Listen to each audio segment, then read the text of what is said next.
Assalamualaikum warahmatullahi wabarakatuh. Kembali lagi bersama saya Setio Prayogo di channel S Prayogo. Hari ini saya berada di salah satu pegunungan atau kampung, tepatnya itu di dusun Desa Tumpu Jaya. Dusun Tumpu Jaya, desanya masuk Desa Sinorang, Kecamatan Batuik Selatan. Dan kebetulan juga saya melihat ada orang yang sedang menggeluti tanaman nilam ya. Terlihat ini sangat bagus sekali, bisa dijadikan inspirasi buat kita semua dalam memanfaatkan lahan atau perkebunan kita yang sudah tertanam. Ini terlihat ada tanaman cengkehnya, sehingga dengan metode seperti ini maka tentu ini akan membawa keuntungan lebih buat kita semua dalam memadukan antara tanaman tahunan dan tanaman bulanan gitu. Nah, kita akan lihat bagaimana proses pertumbuhan.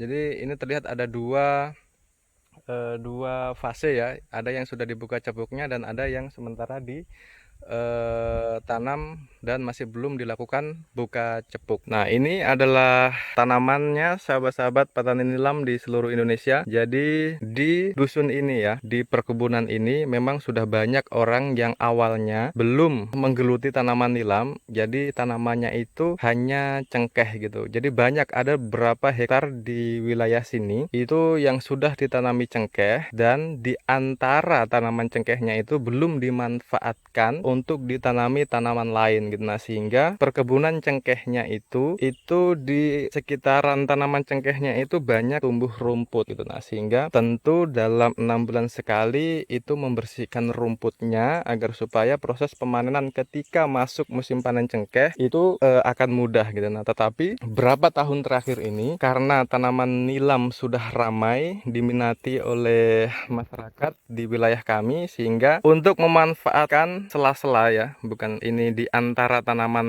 cengkehnya ini dimanfaatkan untuk ditanami nilam gitu. Nah, sehingga kita bisa lihat ini menjadi salah satu contoh bagaimana bisa kita buat di lokasi kita atau di wilayah perkebunan kita, sehingga ini akan membawa keuntungan lebih gitu. Kenapa saya katakan membawa keuntungan lebih? Karena selain kita bisa memanen cengkehnya, kita juga bisa memanen nilamnya gitu. Nah, sehingga ada kelebihan yang dirasakan oleh cengkehnya. Kita nggak perlu mengeluarkan budget pembersihan lahan, tetapi justru kita mendapatkan profit dengan bisa memanen tanaman nilam yang sudah ditanam gitu. Nah, jadi kalau tanaman cengkeh ini kan dia tanaman tahunan.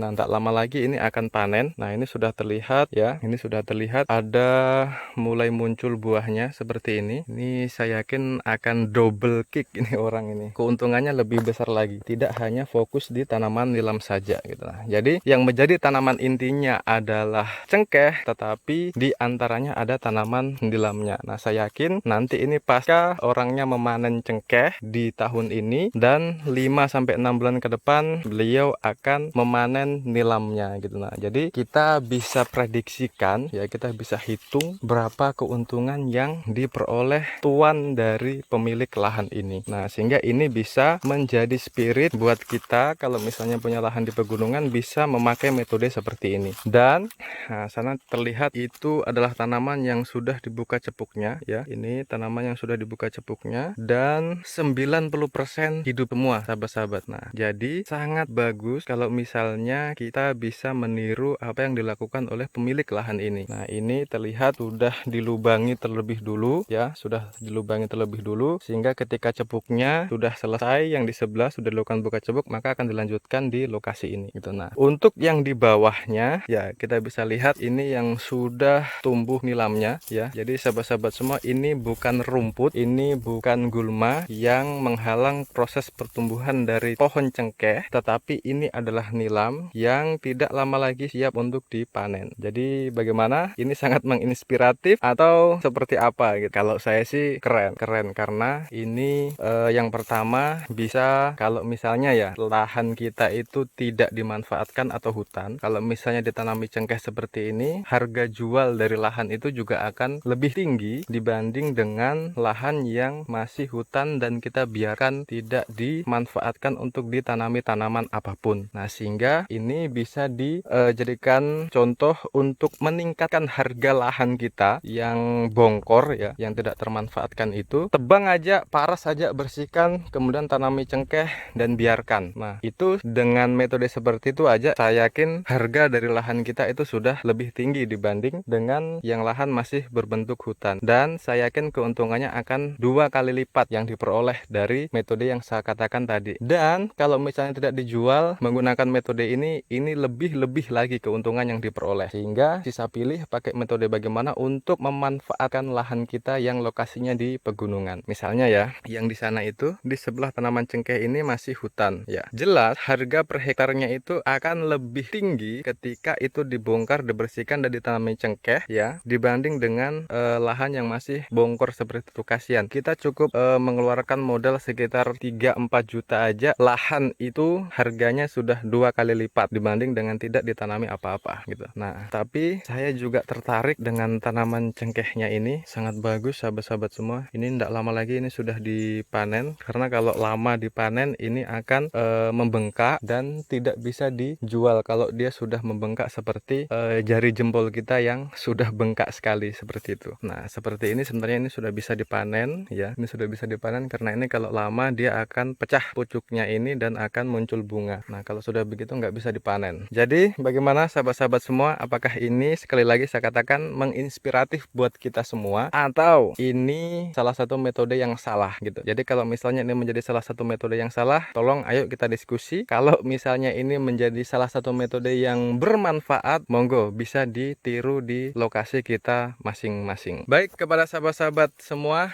jadi ini saya hanya memperlihatkan salah satu masyarakat yang saya katakan ini kreatif ya, karena bisa memanfaatkan lahannya dengan tanaman tumpang sari seperti ini. Ada tanaman cengkehnya, ada tanaman nilamnya, sehingga keuntungan dari tanaman beliau ini itu bisa 2 kali lipat hasilnya dibanding dengan hanya satu tanaman saja gitu. Karena prediksi saya hasil yang diperoleh dari menanam cengkeh ini akan sama dengan hasil yang diperoleh dari menanam nilam ini dengan luasan 1 hektar misalnya gitu. Jadi ada 2 keuntungan yang diperoleh ketika menanam tanaman tumpang sari seperti ini. Jadi bukan hanya nilam yang bisa dimanfaatkan untuk menanam di sela-sela tanaman cengkeh ini, bisa juga menanam kencur, bisa juga menanam jahe. Yang penting itu tidak mengganggu tanaman intinya, yaitu cengkeh itu sendiri yang menjadi tanaman tahunnya. Baik, kepada sahabat-sahabat semua, sudah cukup video kita kali ini, sudah mulai basuar.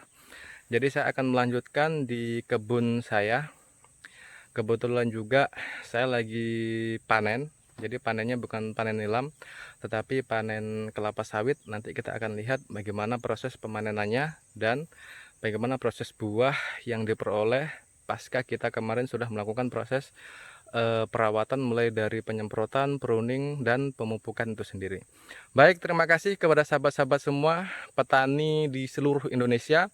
Terima kasih yang sudah support video-video saya, dan tolong terus support video-video di channel saya yang kemudian ini bisa membawa manfaat buat kita semua, sehingga dalam menganalisa, mengkalkulasi sebelum kita melangkah dan menggeluti di wilayah pertanian, sehingga kita tidak mengalami kegagalan ke depan gitu.